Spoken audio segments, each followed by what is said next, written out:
Alex Iwobi's having his best ever season in the Premier League so far. I mean, he just keeps racking up goals. That was his 7th goal in the league, which is already his best goal scoring season ever. Ola Aina and Nottingham Forest just continue to flourish, you know. So, like I've said 100 times on this podcast, Ola Aina for me is the Premier League right back of the season, like no doubt. We did see Onuachu score his first Premier League goal ever. Big bullet header from Onuachu to make it 3-2. Starboy of the week, gold medal. I mean, when you score 4 goals in a week, you have to get the gold medal. So shout out to...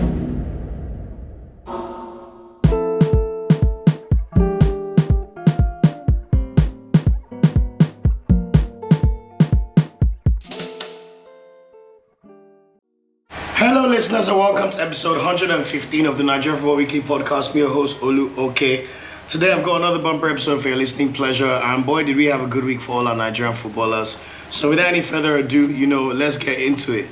So starting with the Premier League as usual, and I mean, Ola Aina and Nottingham Forest just continue to flourish. In the previous week we saw Iwobi score his first goal in the league so far, but then they followed it up with a 1-1 draw against Liverpool. Iwobi came on the 89th minute in that particular game, but it was a very good result from the Nottingham Forest boys. In fact, they almost won the game, to be honest, because they went 1-0 up. But you know what? When you're third playing against the league leaders, you can accept that one. On Sunday, we then saw Ola Aina put in another monster performance. He got an assist for Chris Wood to make it 3-0 for Nottingham Forest against Southampton. And all of a sudden, when it was 3-2, he made a game-saving block to prevent it from becoming 3-3 in the last minute of the game. So, like I've said 100 times on this podcast, Ola Aina for me is the Premier League right back of the season, like no doubt. In other positive news, we saw Iwobi come on in this match, to play 7 minutes. But speaking of Southampton, we did see Onuachu score his first Premier League goal ever in this same game with a fantastic header from a cross. I think it was a stoppage time cross. Big bullet header from Onuachu to make it 3-2. So shout out to Onuachu for scoring his first ever Premier League goal, and hopefully he can get more minutes because Southampton are going down anyway. He might as well just shine and make himself look good for the rest of the season. So long may that continue. Speaking of that game as well, we saw Aribo play in that game as well. He played 90 minutes. He did get a yellow card, but unfortunately Southampton lost yet again. And also in midweek we saw Southampton lose to Manchester United 3-1 at Old Trafford. Anybody who watched this game knows that Southampton, man, it's as if they've got some kind of curse on their back because they had so many chances to put the game to bed at 1-0. Next thing you know, Amad Diallo scores 3 goals in, I think the last 15 minutes of this game to make it a 3-1 win for Man United and to cover up the patches for this one. So hopefully now that Onuachu has scored his first league goal of the season, we'll see him start in their next game when they play Newcastle United at home on Saturday. As for Ola Aina and the Nottingham Forest boys, the next game will be Bournemouth away on Saturday, 4 p.m. kickoff. That's going to be a tough game because we know Bournemouth so far have been playing really well and look like serious contenders for Champions League place at the moment. Also, positive news in the Premier League, we saw Alex Iwobi play 85 minutes and score Fulham's 2 goals. Unfortunately, they lost to West Ham 3-2, but Alex Iwobi's having his best ever season in the Premier League so far. I mean, he just keeps racking up goals. That was his 7th goal in the league, which is already his best goal scoring season ever. And he's played the second most number of games for a Nigerian in the Premier League with 275 appearances. Only Shola Ameobi is ahead of him with 293. And let's be honest, Shola Ameobi that was doing Shakara before he played for Nigeria, we want to accept him, no problem. Anyway, he's got just 18 games to play before he will surpass Shola Ameobi's record. So by the start of next season, no Nigerian footballer would have ever made more appearances in the Premier League than Alex Iwobi. Please, we have to put some respect on his name, and long may it continue. Unfortunately, on Saturday, Iwobi played against Leicester, but was taken off at halftime due to an injury precaution, while Bassey played the 90 minutes as Fulham beat Leicester 2-0 in what was pretty much a relatively easy win. I think we've got another tasty game to look forward to with the Fulham boys as they play Manchester United at home on Sunday in an 8 p.m. kickoff Nigeria time.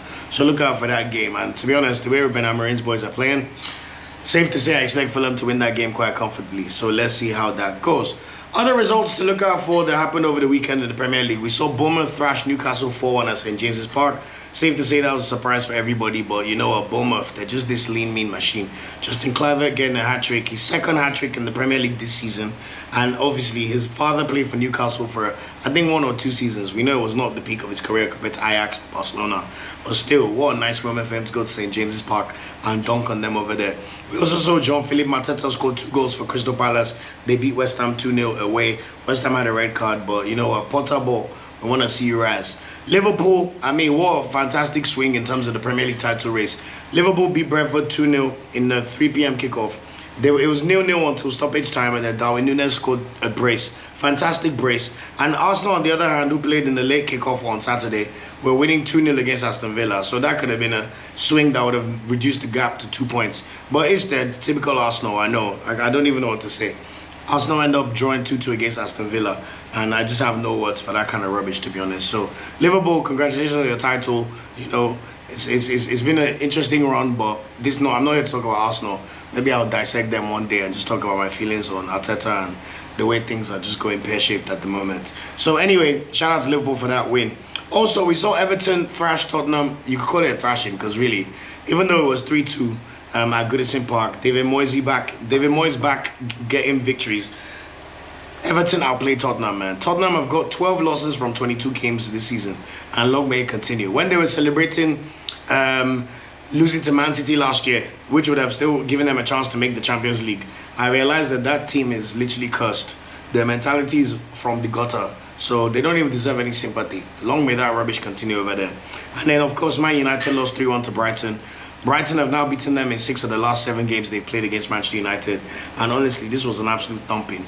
I love my United fans and their team, because when they beat Arsenal on penalties in the FA Cup, you'd have thought they won the World Cup or the Champions League. But one thing about United, they're going to bring their fans back to earth by themselves. You don't ever have to do the work, I promise you. After they got the 3-1 win against Southampton, which was kind of a smash and grab, they were like, oh, we're back. But guess what? Yesterday, silence. Because guess what? They are rubbish. So long may that continue. But anyway, and then finally, Man City looked like the Man City of old. They thrashed Ipswich Town 6-0. I mean, this was literally a wonderful performance. Kevin De Bruyne looks like the Kevin De Bruyne of old. And Umar, that's a scary sight. I mean, Man City already now back in the top 4. The league title is a stretch too far. If you think about it, they're 12 points behind Liverpool and 15 in reality. But they'll definitely make the top 4 if they continue playing the way they've been playing in the last 3 or 4 games, despite the draw against Brentford. And then later today, Monday night, we're going to see Chelsea play Wolverhampton in the 9 p.m. kickoff Nigeria time. So look out for that game.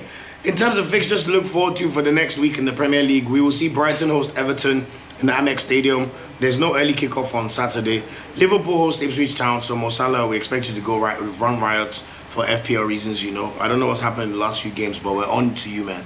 Out of all the games Liverpool have played this season in the Premier League, only once has Mo Salah scored the first goal when it's 0-0. Yes, obviously, he's been the best player in the Premier League, and nobody's going to take that away from him, but you're going to need to be a game breaker a bit more, Mohamed Salah. So can you rise?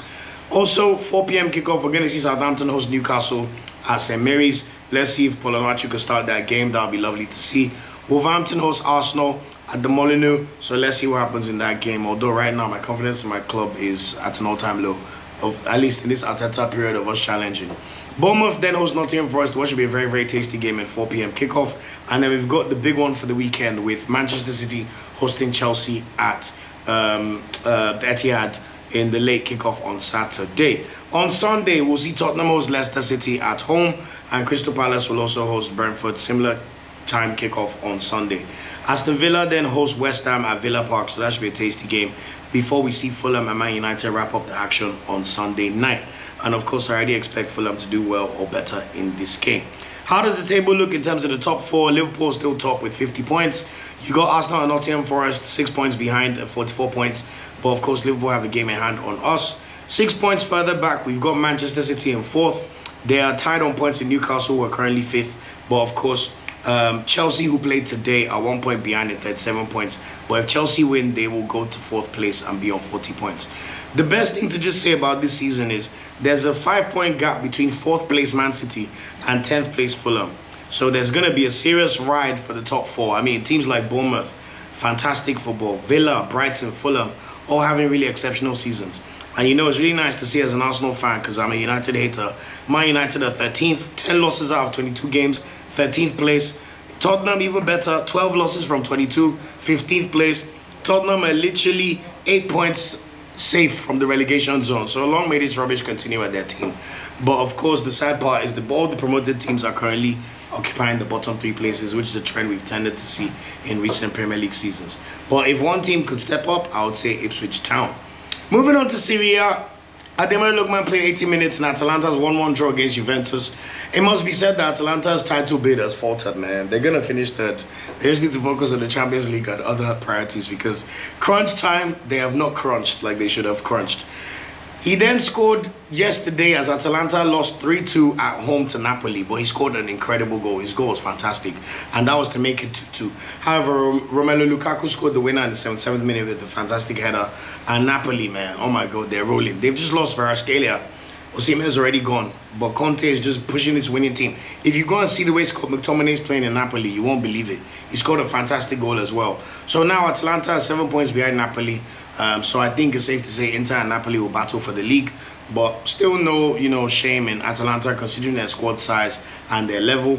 But they will be in action in the Champions League this Tuesday, tomorrow against Sturm Graz, and then they play Como away on Saturday, the 3 p.m. kickoff. As for Dele-Bashiru, he played 24 minutes as Lazio beat Verona 3-0 on Sunday. Next up for Lazio, they're fourth at the moment, so they're going to make the Champions League, hopefully, but they're not in the title race anymore, that's for sure. They also have European football to look forward to this week. They play Real Sociedad at home on Thursday in the Europa League, and then they host Fiorentina at home at the Stadio Olimpico on Sunday night, 8:45 p.m. kickoff. Moving on to the Bundesliga, Nathan Tella played 27 minutes on Tuesday as Leverkusen beat Mainz 1-0. On Saturday, he then started as Leverkusen beat Borussia Mönchengladbach 3-1. Boniface still not in the squad for either of this game, so he's clearly not fit enough yet. Patrick Stick continues to bang in the goals, which is good for Leverkusen as a whole, but we wish Boniface a speedy recovery. Next up for them, they're in Champions League action tomorrow against Atletico Madrid away, so that's going to be a tough tie. And then as if that's not enough, they then have to play RB Leipzig away on Saturday. Although if you look at how RB Leipzig are playing Champions League, you won't realize that they're even a good German team. But anyway, I expect Leverkusen to put up quite a good fight, definitely beat Leverkusen. But we'll see how they get on against Cholo and his boys tomorrow in the Champions League. They need it because they're currently occupying one of the top 8 positions. But if they lose, it's so tight that they could end up having to go into the playoff round. Because only the top 8 qualify for the round of 16. Then number 9 to number 24 will all battle it out in the playoff round next month. So look out for that one. Frank Onyeka's Olberg, he was in action and he played 90 minutes over the week. Wednesday initially, they beat Union Berlin 2-0. And then he wasn't in the squad for their 2-0 win over Werder Bremen on Sunday. So wish him a speedy recovery because Onyeka plays all their games. So if he didn't play that, that was a mistake. Gift Orban played 45 minutes while Akpoguma played 90 minutes as they got absolutely walloped by Bayern Munich 5-0 on Wednesday. It's yet to ignite for Gift Orban, but you know what? We continue to hope and let's see what happens. However, they bounced back and beat promoted team Holstein Kiel 3-1 with Akpoguma playing 90 minutes, but Gift Orban was on an unused sub on the bench. Next up for Hoffenheim, they play Tottenham on Thursday in the Europa League, the Champions League call, Hudash. So look out for that one. I mean, it's literally like Dom versus Domba. 15th in the Bundesliga versus 15th in the Premier League playing in the Europa League. I mean, this is why we love football to an extent. So hopefully, Gift Orban can get himself off the mark. And then they play Eintracht Frankfurt at home on Sunday, which is a tough game because Frankfurt are currently 3rd. Even though Mamush is about to sign for Man City, they're still banging in the goals and winning games. In La Liga, Uche played 89 minutes for Getafe in their 1-0 win over Pontevedra on Wednesday in the Copa del Rey. He then played 90 minutes in their 1-1 draw against Barcelona on Saturday, which was a pretty decent performance from him. I would love to see him called up for the national team in March. Let me just leave it at that for today. Next up for them, they play Real Sociedad away on Sunday, so look out for that one. Iheanacho, as I've said, we're not talking about him in Sevilla. It's not happening for him. Nothing's going on. But in positive news, Ejuke returned from injury, played the final 18 minutes of their game in their 2-1 win over Girona on Saturday. Big result for Sevilla. They're now up to 11th in the league. And then they play Espanyol at home on Saturday. So hopefully we can see Ejuke build up his fitness and hopefully even start the game. As for Omar Sadiq, he played 88 minutes over the midweek last week and scored his first Valencia goal in their 2-1 win over Orense on Tuesday in the Copa del Rey. However, he missed Valencia's 1-0 win over Real Sociedad this weekend due to physical discomfort, so we wish him well. In La Liga, if a team loans you their player, you can play that player against them. They don't have that way Premier League rule at all. But interestingly enough, Omar Sadiq's next game for Valencia is away against Barcelona, so hopefully he'll recover enough in time to play that game. In France, Moses Simon played 69 minutes as Nantes lost 2-1 to Brest in the French Cup on Wednesday. He then played 71 minutes and scored a goal in their 1-1 win over a 1-1 draw against Saint Etienne. Really and truly, they should be winning this game, but I don't know what Moses Simon could do more. Nantes are 15th, Saint Etienne are in the bottom 3, so fix up. That's all I can say. Next up for Nantes, though, they play Lyon at home on Sunday, so look out for that one, and hopefully Simon will shine in that game. Hamza Ojediran for Lens, he played 23 minutes as they lost 2-1 to PSG, which is no shame, really. Bakola scored an incredible goal in the 83rd minute to win the game. I mean, just fantastic, you know. I love wingers that trust their foot and can wallop a ball, man. And Bakola was in a bit of a goal drought. He was initially top goal scorer in Ligue 1, but he faltered for a few weeks, but good to see him back in on the goals. Next up for Hamza, they play Angers at home on Sunday. As for Aka Adams, he was on the bench as Montpellier somehow beat Monaco 2-1 on Friday. What a big result for them. They're still 18th, but that's going to do them a lot of good in their battle to stave off relegation. As for Gabriel Ocho, he made his return from injury, and guess what? He got a red card after 22 minutes after denying a clear goal scoring opportunity for Auxerre. So he's going to miss their next game, as you would expect. But, you know, these things happen to players sometimes, so you can't even be too mad at that. But when you lose against Angers 2-0, that's not good, because you would say, like, actually, Auxerre are 11th, Angers are 12th, so none of them are in relegation trouble for the rest of this season. But hopefully he could come back and just take a bit of time to heal properly from his injury and build up his fitness as he sits this one out. So that's it in terms of the top 5 leagues. Quickly, moving on to Turkey, Galatasaray. Victor Osimhen is back in on the goals. He scored a goal as Galatasaray drew 1-1 against Hatayspor on Friday. However, next up for them, I mean, they dropped points, which is not nice. So Fenerbahce have closed the gap a little bit. However, next up for them, they play Europa League on Thursday against Dynamo Kiev at home. In fact, that's on Tuesday, tomorrow. And then they play Konyaspor at home over the weekend. So look out for that one for Victor Osimhen. As for Brighton Osayi-Samuel, he played 45 minutes for Fenerbahce in their 4-0 win over Demirspor on Sunday. He will also be action in the Europa League as they host Lyon on Thursday, and then they host Göztepe at home on Sunday. So good luck to them. David Okereke, I mean, his goal scoring form has slowed down, but his team did draw 0-0 against Bodrumspor on Saturday, so we can just charge it to a collective team effort for not scoring the goals. Next up for them, they play Samsunspor away on Friday. In Portugal, Zedu Sanusi was benched as Porto somehow lost 3-1 to Gil Vicente on Sunday. Terrible result. But hopefully we'll see Sanusi get some more minutes under his belt. Starting hopefully this Thursday in the Europa League when they play Olympiacos at home on Thursday. Following up with that, they'll play Santa Clara at home on Sunday. So hopefully it's just a case of him building his fitness, and hopefully he'll get some more games sooner rather than later. As for Bruno Iheanacho, his team Boavista will be playing tonight against Casapia. We wish him all the best in that game.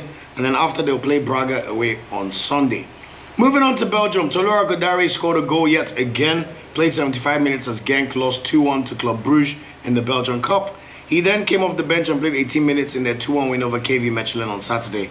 I'm sure he was being rested. When you're the top goal scorer in the league, you always start every game. So for him to not have started, it must have been a resting situation. Next up, anyway, they play Westerlo away on Saturday. As for Club Brugge, Onyeka was in action and started the game as they beat Genk 2-1 in that Belgian Cup fixture on Wednesday. He then played 45 minutes as Club Brugge beat Beerschot 4-2 on Saturday. He will be in action in the Champions League this Tuesday as Club Brugge hosts Juventus at home. They've actually got a really good shot of making the playoff round, so look out for Onyeka and his boys. It's looking good for them. So fingers crossed they could get another good result in this game, and that should definitely seal their movement into the playoff round. In the league, they will play Kochijic on Saturday, so look out for that game. As for Jordan Torunariga, Ghent are up to 6th. He played 70 minutes in their 1-1 draw against Sporting Charleroi on Friday. Next up for them, they will play OH Leuven away on Sunday. In Scotland, would you believe it? Cyriel Dessers came on in the 89th minute and scored a goal while Leon Balogun returned from injury and assisted Cyriel Dessers and scored a goal as Rangers beat Aberdeen 3-0. So both Balogun and Dessers both scored, with Balogun even assisting Dessers. So fantastic return for both of them. And then on Sunday, we saw Cyriel Dessers follow that up with a hat-trick for Rangers as they beat Fraserburgh 5-0 in the Scottish Cup. Although Balogun was not in the squad, and you have to say their opponent was really poor. However, in more exciting news, they play Manchester United this Thursday in the Europa League, so look out for that game, 9 p.m. kickoff. And in the league, they will play on Sunday against Dundee United. Dundee United, does that ring a bell, Nigerians? Anyway, in Czech Republic, no action this weekend, but we'll see Igbo play against PAOK away in the Europa League on Thursday. And same for Victor Olatunji at Sparta Prague, where he'll be in action against Internazionale at home on Wednesday. Although it's looking big for Sparta Prague. I think they may have been eliminated already, but I need to double check on that one. As for Stein Nabali, he was not in the squad in the PSL for Chippa United in their 2-2 draw against Maroma Gallant on Saturday. Let's see if he plays against Lamontville Golden Arrows away on Saturday. So that's it in terms of the roundup for all the players in their various leagues over the past 7 days. Wants to watch Umar football Yakbao this week. Tuesday, tomorrow, Victor Osimhen's Galatasaray hosts Dynamo Kiev, 4:30 p.m. kickoff in the Europa League. We then have a trio of our players in the Champions League.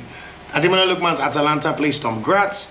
Nathan Tella's Bayer Leverkusen go away to Atletico Madrid. And then we'll see Rafa Onyeka's Club Brugge host Juventus tomorrow night. On Wednesday, Victor Olatunji's Sparta Prague will be playing Internazionale at home, so look out for that game. And then we've got quite a few of our players playing the Europa League on Thursday. Gift Urban and Kevin Akpoguma's Hoffenheim host Tottenham Hotspur at 6:45 p.m. kickoff. Cyriel Dessers and Balogun go away to Old Trafford to play Manchester United, so look out for that game, 9 p.m. kickoff. Dele-Bashiru's Lazio play Real Sociedad at 9 p.m. as well. And Igor Slavia Prague will be in action away against PAOK Salonika, which is where Trustekong used to play his football before on Thursday, 9 p.m. kickoff. In terms of the weekend football to look forward to, Ademola Lookman's Atalanta hosts Fabregas's away. Go away to play Como on 3 p.m. kickoff. They need to win this game if they're going to at least keep it within touching distance of the title race. And then we'll see Ola Aina and Taiwo Nottingham Forest go away to play Bournemouth as they continue to try to get their ascent into the Champions League place. So that should be a very tasty game. Also, I'm looking forward to seeing if Onuachu starts for Southampton when they play Newcastle United in the 4 p.m. kickoff on Saturday. And then to finalize, on Sunday, we will see Iwobi and Bassey's Fulham play against Manchester United in the 8 p.m. kickoff. Dele-Bashiru's Lazio also hosts Fiorentina in that kickoff late at night. And then hopefully we'll see Omar Sadiq back from injury as Valencia go away to play Barcelona in the late kickoff on Sunday. Starboy of the week, bronze medal, I have to give it to Iwobi. 2 goals versus West Ham. Even though they lost, he now has 7 goals in the league this season, which beats his previous total of 6 goals in any Premier League season, and he continues to do fantastic. Ironically, his best tally was last year, so he continues to go from strength to strength, and he's definitely in the prime of his career right now. So Nigerians continue to back Alex. He's the guy. Silver medal, I have to give it to Ola Aina, man. What performance all week. You know, they drew against Liverpool at home, and then they beat Southampton 3-2. He made 2 important goal line clearances in both games. One could have resulted to a loss against Liverpool and a draw against Southampton if he wasn't in the right place at the right time. And I ever read a fantastic article about him in The Athletic. He also got an assist for Chris Wood's goal yesterday. So honestly, Ola Aina, keep shining, my boy, man. What a player. You bring me so much pride, man. Gold medal, when you score 4 goals in a week, you have to get the gold medal. So shout out to Cyriel Dessers. You will be the gold medal player for this week. You are the star boy of the week. He got 4 goals in 2 games and 1 assist, including a hat-trick yesterday. Regardless of who the opponent was, it's still a magical feat when a player puts 3 goals past his opponent in any match. Just to round up the podcast, the AFCON 2025 group stage draw pots have been set. They will be taking place next week on the 27th of January. Nigeria are in pot 1 as expected. We're one of the best 6 sides in Africa. Morocco, Senegal, Egypt, Algeria, Nigeria, and Cote d'Ivoire are in pot 1. I will show you the graphic for everybody in pot 2, 3, and 4. But Cameroon, Mali, Tunisia, South Africa, DR Congo, and Burkina Faso are in pot 2. So that's it for this episode of the podcast. Thanks again for rocking with me. I'll be giving you the next updates in another location. Enjoy the football, and remember to subscribe, like, and click the bell for notifications on our YouTube channel. We're Nigeria Football Weekly on all channels and NFWPOD on Twitter. Thanks for watching this video. Please like, share, subscribe, and click the bell to get a notification whenever we drop a video. You can also find our social media channels listed below. And of course, up Super Eagles and Nigeriano the ever carry last.